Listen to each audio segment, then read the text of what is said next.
If you think, because obviously we're covering the future of finance, if you think about kind of 10 years' time, do you see different challenges regarding anti-money laundering? Do you see, what does 10 years' time look like to you? Because things are moving at light speed, aren't they, at the moment?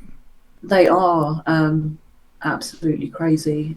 Just in terms of, if I think back to 2014 and the thought of me paying for something using my smartwatch is just crazy. And I go back a further 10 years and the thought of even having banking on my phone.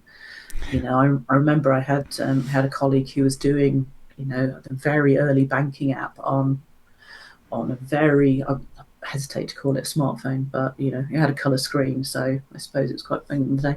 A very early banking app and news app on that, and I was thinking, like, why would anyone do banking on their phone? And you go keeps going back, and I remember my parents telling me when they got married in the 60s, in order to get money out at a bank where they were on honeymoon, they had to meet their bank manager and set up an arrangement between bank managers at the different branches.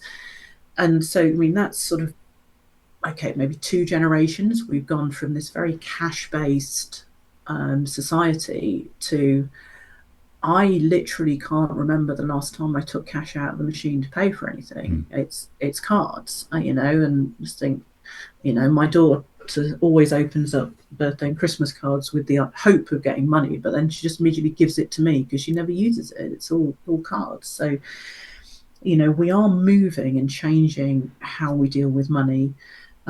We are very, very digital now, and with the open banking changes that have come in, you don't even need to have 5 or 6 different apps on your phone. You can just have one, and it's all in one place. And I know some people don't feel comfortable about that, but maybe in a few years' time, that's going to be the norm. You have a banking app, and all of your different accounts are visible in one place. And what other devices will we ever get to the sci-fi stage where you just have the retinal scan and it takes the account? I mean, I know some countries have been looking at the idea of paying for things just through facial recognition. I can see all of that becoming the norm very early, sort of in the next 10 years or so. And what seems silly now will just be normal because it's more Mm. convenient. And if it's more Yep. convenient, we'll do it. If it Yeah. becomes less convenient, it won't happen. But then when you think of tracing, from my point of view and looking at the financial crime around that, you've got that verification step at the beginning. So just as when you pay for something by card or on your smartphone or on your watch, if you pay for something using facial recognition, at the point of payment, there would need to be that, is this person who we think they are? And sometimes if you're tapping, you get challenged to put your PIN. Sometimes when you're making something online, then you get a text message through. So I imagine the same safeguards will be put in place for any future type of payment. Once that's in place, you then need to do all of the same things we currently do. You need to say, right, so person A has paid company B this amount of money, move it from their account to their account. So from my point of view, while I might see some field names change and have extra information regarding verification of different types of payments, because it's no longer going to be cash, check, card, we're going to Yeah. have some extra detail in that field, and the verification around that, you're still fundamentally looking about the movement of an amount of funds from one point to another and the patterns that go with that. We might even make it easier to identify potential problems, because as soon as you start getting any sort of biometric recognition, you might have extra information about the geolocation of that, which we might not have just from a digital payment, because IPs and everything can be easily bounced around, so you can't guarantee where someone was if they bought something online. But if their eyeball's been scanned in Leicester Square and then, I don't know, 30 seconds later, their face is scanned in Swansea, something's amiss, and they're not, well, until teleportation's invented anyway.